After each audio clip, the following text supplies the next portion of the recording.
सा topic start करेंगे जो केमिस्ट्री के 12th का एक लास्ट चैप्टर है, जो केमिस्ट्री इन एवरीडे लाइफ के नाम से है। जो कि ये अगर बात करें तो बेसिकली ये नीट पॉइंट ऑफ व्यू से बहुत इम्पोर्टेंट है, क्योंकि ये नीट पॉइंट ऑफ व्यू से बहुत इम्पोर्टेंट रखती है इनकी। अगर मान के चले तो नीट में 1 से 2 क्वेश्चन एवरी ईयर। और जेई की बात करें हम लोग जेई की बात करें तो जेई में भी सेम है, NEET and JEE and NEET. तो हम लोग स्टार्ट करते हैं। बहुत बेसिकली हम लोग सारे चीज़ को एक तरफ से नहीं पढ़ेंगे, लेकिन बहुत ज़्यादा इम्पोर्टेंट है जो जहाँ से क्वेश्चन आने की मोस्ट प्रोबेबिलिटी है, हम लोग वहाँ से स्टार्ट करेंगे।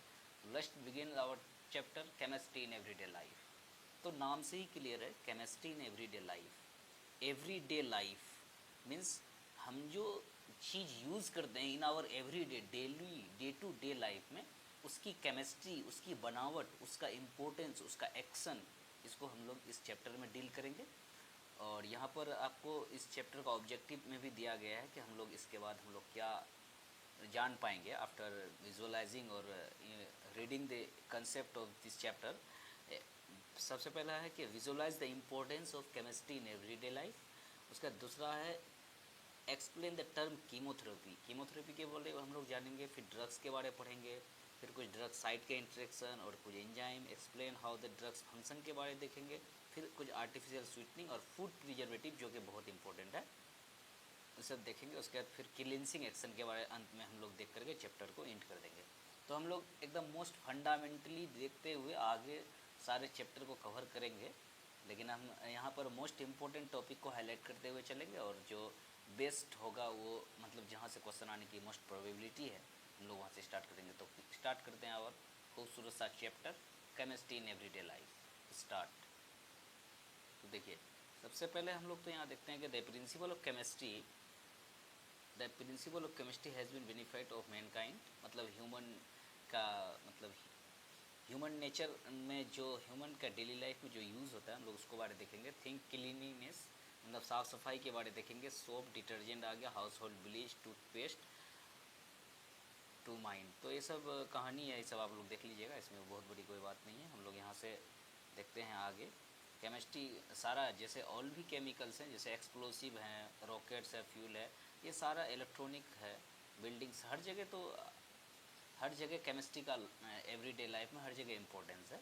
तो हम लोग पहला टॉपिक जो इसका स्टार्ट करेंगे, drugs and their classification. Drugs और क्लासिफिकेशन। सबसे पहला ये ड्रग्स क्या होती है। Drugs are low molecular masses. ये इम्पोर्टेंट है, 100 to 5 यूनिट। ये मतलब इनका ड्रग्स का लो मोलिकुलर मासेस को ड्रग्स बोलते हैं। The interaction of macro molecule produce biological response. Macro molecule, not micro. Macro means बड़े पार्टिकल, बड़े साइज के molecule. When the biological response is therapeutic and useful. मतलब थेरेपेटिक का मतलब यहाँ पर इलाज से आप लोग समझ सकते हैं। दीज केमिकल कॉल मेडिसिन, ठीक, और diagnosed prevention and treatment of disease. Most of the drugs medicine are potential poison, ठीक, if taken dose higher than the recommended. अगर हम किसी चीज़ का, हम लोग बेसिकली में जानते भी हैं इस चीज़ को, किसी भी चीज़, एक्सेस एवरीथिंग इज़ बैड। अगर हम ड्रग्स को अधिक मात्रा में ले लेंगे तो ये पॉइजन भी है। Drugs higher doses than recommended, जो डॉक्टर हमें या फिर जो फार्मासिस्ट हो या जो हमारे जो फार्मासिस्ट हैं उसको जो रेकमेंड डॉक्टर को करते हैं, उससे अगर ज़्यादा डोज ले लेंगे तो हम लोग का मतलब वो पॉइजन बन सकता है। द केमिकल को थेरेपेटिक कीमोथेरेपी। तो हम लोग आगे देखते हैं। अब आइए क्लासिफिकेशन ऑफ ड्रग्स के बारे में देखते हैं। क्लासिफिकेशन ऑफ ड्रग्स को कितने तरह से क्लासीफाई किया गया है वो हम देखते हैं। देखो, ड्रग्स सबसे पहला है classification on the basis of pharmacological effect. दूसरा देखेंगे on the basis of action. और तीसरा देखेंगे हम लोग on the basis of their chemical structure, ठीक। तो देखिए, सबसे पहला on the basis of pharmacological effect. मतलब फार्माकोलॉजिकल इफेक्ट मतलब कि it is useful for doctor, it provide them whole range of drug available in our treatment for particular type of problem. किसी एक प्रॉब्लम को, जैसे एनाल्जेसिक एग्जांपल देखते हैं। Analgesic have pain killing effect, antiseptic kill और arrest the growth of organism. हम लोग जानते हैं सब कुछ, एंटीसेप्टिक किल करता है ग्रोथ ऑफ ऑर्गेनिज्म और कम्प्लीटली रिटार्ड कर देता है, और कभी मतलब उनका ग्रोथ को कम भी करता है, कभी मार भी देता है। तो on the basis of drugs action के बेसिस पे अगर देखें तो it is based on the action particular chemical process, for example antihistamine, all antihistamine inhibit the action of compound histamine inflammation in the body, ठीक है। उसके बाद देखते हैं अगर on the basis of chemical structure, तो देखिए chemical structure drugs, on the chemical drugs are classified common structural feature even pharmacological effect have similar pharmacological effect. For example sulphonamide एक तरह का ड्रग्स है जो कि इसका स्ट्रक्चर ये है, देख रहे हैं हम लोग यहाँ पर सीधा सीधा दिख रहा है, ये अमाइड ग्रुप है और ये सल्फरनामाइड। यहाँ पर सिंपली इसका स्ट्रक्चर को ध्यान रख सकते हैं, ये भी आ सकता है, इम्पोर्टेंट है, ठीक है। सीधा सीधी मतलब एक ही क्वेश्चन रहेगा इसमें अगर रह सकता है तो which one of the following is the structure of sulphonamide drugs, ठीक। अब देखते हैं drugs on the basis of, अब देख रहे हैं drugs on the basis of target drugs. हम लोग थोड़ा मार्कर का साइज को चेंज कर लेते हैं, तो यहाँ आ गया, ठीक। तो हम लोग आगे थोड़ा इसको रख लेते हैं। हाँ, drugs on the basis of type, ठीक है। Drugs are usually interact with biochemicals biomolecules such as carbohydrate, lipid, protein and nucleic acid, these are called drugs. और drugs possessing common structure feature have the same organism. The classification based on the molecular drugs are most useful chemical for the medicinal chemist। मतलब chemist का जो मतलब जो हमारे लोग जो pharmacy जो करते हैं तो उनका यूज़ वो उनको पता, मतलब वो लोग मोलिकुलर मासेस को एनालाइज करके उसका मतलब मेन कंपोजिशन प्रोवाइड करते हैं। अब देखते हैं drugs on interaction, drugs interaction, drug target और इंटरेक्शन, ड्रग टारगेट और इंटरेक्शन। देखिए तो इसमें सबसे पहले हम लोग देखेंगे, एक रहता है इंजाइम, देखिए, और देखिए ऑल प्रोटीन आर इंजाइम, देखिए protein which play biological catalyst in the body is called enzyme. सीधा सीधी एक सेंटेंस याद रख सकते हैं, all enzyme are protein. Mostly word आप लोग यहाँ ध्यान रखें, मोस्टली ये वर्ड यहाँ ध्यान रखें। हमने अभी इसमें टैब में कर रहा है तो उतना रिसोर्सेज नहीं है, तो उतना अच्छा क्लियरिटी नहीं हो सकता, बट जज्बा में कोई कमी नहीं है। तो हम लोग देखते हैं drugs as a target site, catalytic action के ड्रग्स बेसिस पे अगर देखें हैं तो कैटेलिटिक एक्शन, ये सब जो है ना इसमें बहुत सारे कहानी लिखा हुआ, हमको उतना डीप में नहीं जाना है, बट कैटेलिस्ट हम लोग एक ही चीज़ मतलब इसका सिर्फ देखते हैं कि सबस्ट्रेट एंड देयर एक्शन। देखिए ये है इंजाइम का स्ट्रक्चर है, मान ली इस पर देखिए ये इंजाइम, और इंजाइम का एक स्पेसिफिक फीचर होता है कि इंजाइम में एक एक्टिव साइट होगा और सबस्ट्रेट, देखिए सबस्ट्रेट है इसमें एक्टिव साइट है, तो ये इस पर जब बाइंड करेगा तो इंजाइम होल्डिंग द सबस्ट्रेट, यहाँ पर देखा हुआ आपको, ये सिंपली इसको बस दिमाग में रखना और कोई बात नहीं है इसमें। देखिए ड्रग इंजाइम इंटरेक्शन, अब देखिए drugs inhibit the above mention, these are block the binding site of enzyme, prevent the substrate और inhibit the catalytic activity, such drugs are called inhibitor. Inhibitor क्यों कर रहे हैं, इसका एक एक्टिव साइट पे ये सबस्ट्रेट आके बाइंड हो जाएगा, तो इसका जो है मतलब और दूसरा चीज़ का बाइंडिंग एफिनिटी को कम कर देगा, इसलिए इसको इनहिबिट कर सकते हैं। अब आइए दूसरा तरफ, इसी तरह यहाँ देखिए ये सबस्ट्रेट है, ये ड्रग है, ये ड्रग आकर के यहाँ देखिए ये ड्रग आकर के यह एक्टिव साइट है, ये वाला एक्टिव साइट और ये वाला ड्रग है, ड्रग का एक्टिव साइट पे यहाँ पर बाइंडिंग हो गया, ठीक है। तो सबस्ट्रेट देखिए blocks the activity of enzyme site.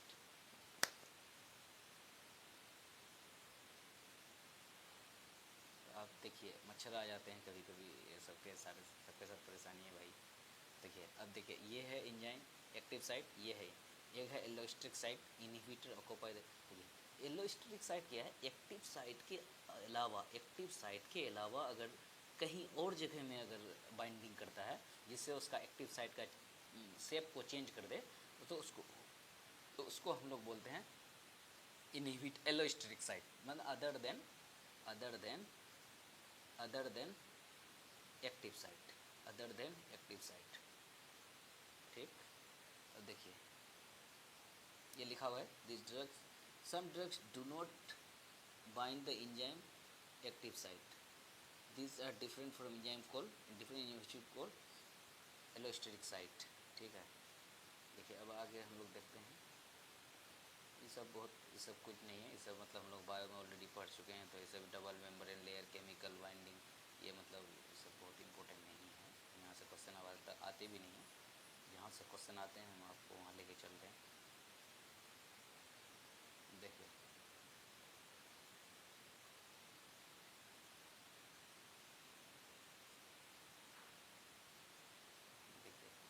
drugs that bind the receptor and inhibit its natural function called antagonistic। antagonistic मतलब ये होता है antagonistic, मतलब जो हम चाह रहे हैं उसके अगेंस्ट में। antagonistic जो हम चाह रहे हैं उसके अगेंस्ट, एंटागोनिस्टिक। ठीक है, अब आइए हेरोपेटिक एक्शन ऑफ डिफरेंट ड्रग्स। देखिए सबसे पहले हम लोग पढ़ेंगे एंटासिड के बारे में। देखिए एंटासिड के बारे में, ये मतलब ये सब एंटासिड क्या होते हैं, जैसे एंटासिड क्या होते हैं, जैसे ये हमारे स्टोमक में अगर एसिड का क्वांटिटी ज़्यादा हो गया, और हम लोग जानते हैं एसिड को न्यूट्रलाइज कौन करेगा, बेस।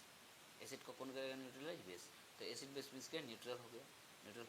तो एंटासिड क्या करता है, एंटासिड एक बेस होता है जो कि हमारे स्टोमक में बेसिक पीएच 1.8 पीएच है।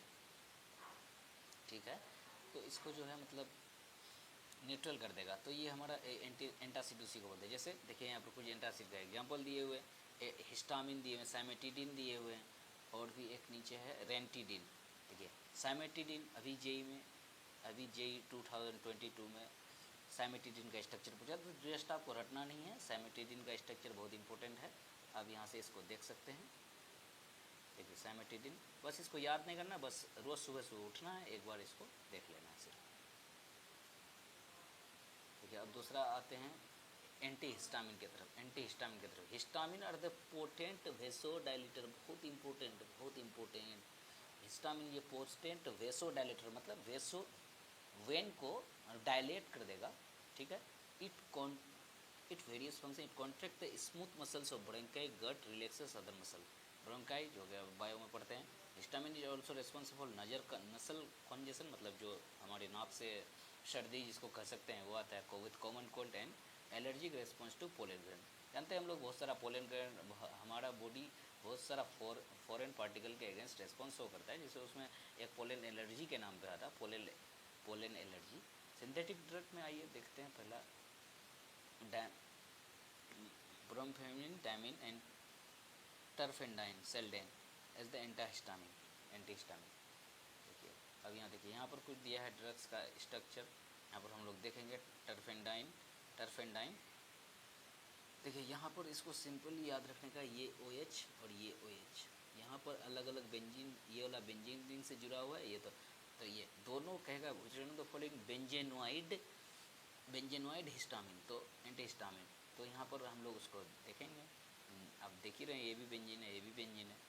तो हिस्टामिन कम्पीट्स, हिस्टामिन का बाइंडिंग साइट ऑफ रिसेप्टर फिर द हिस्टामिन एक्सेप्ट इस इफेक्ट। ठीक है, अब ये दूसरा आगे तरफ हम लोग देख रहे हैं tranquilliser, neurological activity of drug. Neurological मतलब हमारा ब्रेन से रिलेटेड, जैसे tranquilliser and analgesic neurological active drug, बहुत इंपॉर्टेंट। डायरेक्ट लाइन आ सकता है, सर्जन रीजन आजकल नीट का ट्रेंड में आ चुका है। This effect the messenger nerve receptor. ठीक है, tranquilliser chemical compound use for treatment of stress, mild and self mental disease. Important line है, मेंटल डिजीज के लिए मेन इंपॉर्टेंट है ट्रैंकुलाइजर। इसके आगे देखते हैं, ट्रैंकुलाइजर के डिफरेंट टाइप होते हैं। देखिए ट्रैंकुलाइजर, देखिए if the level of the nor, देखिए for example noradrenaline is one of the neurotransmitter that play mood swing या मूड चेंज कर सकते हैं। द लेवल ऑफ नोरेलिन low for the some reason the signal sending activity is low, the person suffer from depression. In such situation anti depression drug are required. देखिए anti depression तो सब कुछ example दिए anti depression का। Anti depression में iproniazid, phenelzine are the two such drug. देखिए इस बस सीधे ये एंटी डिप्रेशन ड्रग का बस दोनों एग्जांपल याद रख लें, काम खत्म। ये उसके बाद आगे तो देखते हैं। देखिए तो यहाँ देखिए some tranquilizer namely chlorodiazoxide and meprobamate are mild tranquilizer. Equanil is used for controlling depression and hypertension. देखिए माइल्ड यहाँ इम्पोर्टेंट है, माइल्ड बोलेगा, माइल्ड माइल्ड वर्ड यूज है, माइल्ड के लिए बोलेगा तो कौन हो जाएगा एग्जाम्पल एक्वानिल, एक्वानिल। ओके, उसके बाद आगे देखते हैं। देखिए ये है एक्वानिल का स्ट्रक्चर है। देखिए अब देखते हैं कुछ डेरिवेटिव ऑफ बारबुटेरिक एसिड, कुछ देखते हैं जैसे वेनल, एमाइटल, नेम्बोटल, ल्यूमिनल, जितना अल है ना ये बच्चों ये याद रखना, ये ट्रायंकुलाइजर है। 30 डेरिवेटिव आर कॉल्ड बारबिट्रेट डेरिवेटिव, और बारबिट्रेट से बनाया गया। बारबिट्रेट आर हिप्नोटिक मतलब स्लीप इंड्यूसिंग, स्लीप इंड्यूसिंग, सुने स्लीप लेके आएगा, मज़ा आता है ना सोने में, स्लीप लेके आएगा, स्लीपिंग, स्लीपिंग पिल्स में भी यूज होता है। ठीक है, ये है स्ट्रक्चर वेलियम का, वेरोनल का। ठीक है, अब आगे चलते हैं एनाल्जेसिक। एनाल्जेसिक क्या होता है? एनाल्जेसिक रिड्यूस और abolish pain without causing important consciousness. ठीक, मेंटल कन्फ्यूजन, कोऑर्डिनेशन, पैरालाइज। देखिए दो तरह का होता है एनाल्जेसिक, एक नॉन नार्कोटिक होता है, narcotic. Non narcotic, non addictive, मतलब इसको अगर हम लोग बार बार लेंगे तो मतलब इससे नॉन एडिक्टिव मतलब इसके हम आदी नहीं होंगे। और एडिक्टिव नार्कोटिक, अभी देख ही रहे हैं इंडिया में चल रहा है नार्कोटिक वाला केस। देखिए नॉन नार्कोटिक ड्रग्स में क्या देखें, aspirin, paracetamol in this class belong. Aspirin, aspirin और paracetamol belong to non narcotic drug. Aspirin is the most familiar example, सबसे ज़्यादा। Aspirin inhibit the synthesis of chemical known as prostaglandin, जो कि inflammation में use होता है, which stimulate the inflammation of the tissue and pain. The drugs effective in relieving the skeletal muscle, बहुत important है, skeletal muscle, not smooth muscle, skeletal muscle, due to arthritis. Arthritis जानते हैं, joints in pain. These drugs chemical reducing fever, antipyretic, antipyretic मतलब temperature reducing, मतलब fever, fever में क्या होता है टेम्परेचर बढ़ जाता है, producing and prevent the blood plate coagulation. तो इम्पोर्टेंट लाइन एंटीपायरेटिक और blood coagulation, because of the anti blood coagulating action. Aspirin use heart attack, heart attack में क्या होता है, हार्ट अटैक में होता है हमारा हार्ट जो है वो ब्लॉक हो जाता है, ब्लॉक हो जाता है तो ब्लॉक हो जाता है, क्लोटिंग, क्लोट कर जाता है ब्लड, उस तो क्लोट को तोड़ने के लिए क्या यूज करते हैं, एस्पिरिन हम लोग देते हैं। अब ये दूसरा एग्जाम्पल है, दूसरा एग्जाम्पल क्या देखते हैं, दूसरा एग्जाम्पल देखते हैं non narcotic drug, morphine and its homology, मुझे उसके similar. Administered medicinal dose, relief pain, reduce sleep. In poisonous doses they reduce stupor, coma, convolution, ultimate death. Morphine narcotic are refer to as the opioids in they are, ये important line, opioid poppy plant से extract करते हैं। These analgesic are chiefly reduce the postoperative pain, cardiac, muscle cancer and in child birth, ये भी important है। देखिए यहाँ पर इम्पोर्टेंट है, ये हमारा 12th में बायो में भी है, 12th बायो में भी है। तो एक बार स्ट्रक्चर को देख लेंगे सिर्फ मोरफिन का भी और कोडाइन का भी। ठीक है, अब आके देखते हैं एंटी माइक्रोबियल, मतलब एंटी मीन्स अपोजिट, माइक्रोबियल मतलब माइक्रो ऑर्गेनिज्म के जो एंटी माइक्रोबियल, माइक्रो ऑर्गेनिज्म के जो अगेंस्ट में काम करे। Drugs diseases in human may be a variety of organism, virus, fungi, pathogen. Antimicrobial destroy, prevent the inhibit the pathological effect both in viral, ये कहानी लिखा हुआ है, सब आप लोग देख लेंगे। उसका देखिए मेन है एंटीबायोटिक में आते हैं। एंटीबायोटिक में देखिए, ओके बच्चों हमको यहीं पर इसको बंद करना पड़ेगा, नेट इशू आ चुका है, मतलब लाइट भी चली गई है। तो ठीक है, अब नेक्स्ट लेक्चर में इसको कंप्लीट करेंगे। नेक्स्ट लेक्चर इसके आगे एंटीबायोटिक से स्टार्ट करेंगे। तब तक हमारे चैनल पर बने रहें और इसी तरह से प्यार देते रहें, इसी तरह से लाइव देखते रहें। और जो भी इम्पोर्टेंट है आप कमेंट सेक्शन में पूछ सकते हैं, कुछ प्रॉब्लम कोई चीज़ है तो हमसे आप कांटेक्ट भी कर सकते हैं। तो ठीक है बच्चों, थैंक यू। अब अगला नेक्स्ट लेक्चर में हम मिलते हैं, नेक्स्ट लेक्चर में मिलते हैं, एंटीबायोटिक से स्टार्ट करेंगे। Okay, thank you. एंटीबायोटिक से स्टार्ट करेंगे। आप इतना को अभी NCERT से रीड करेंगे, प्लस NCERT से रीड करेंगे और प्लस इसके क्वेश्चन लगाएंगे PYQ 10 ईयर वाला। ठीक, उसमें आपको कम से कम 5 से 10 क्वेश्चन मिलेंगे, 5 से 10 क्वेश्चन सॉल्व हो जाएगा आराम से, और मस्त होकर सॉल्व करें, आज ही कर लें, बेस्ट होगा। तो ठीक है, मिलते हैं फिर नेक्स्ट वीडियो में, तब तक के लिए बाय, थैंक यू।